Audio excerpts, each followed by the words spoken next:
Baru-baru ni aku dah tukar getah pipe yang untuk masuk ke dalam tangki tandas yang B.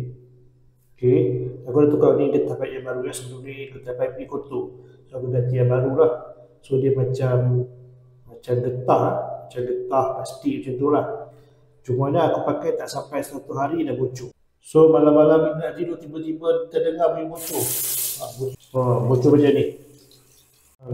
Alamak, macam mana boleh bocor ni?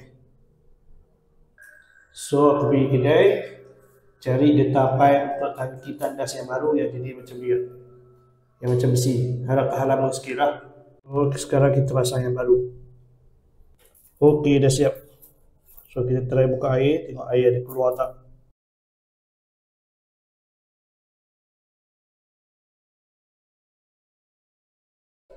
Nampaknya tak ada bocor lah, harap tahan lah.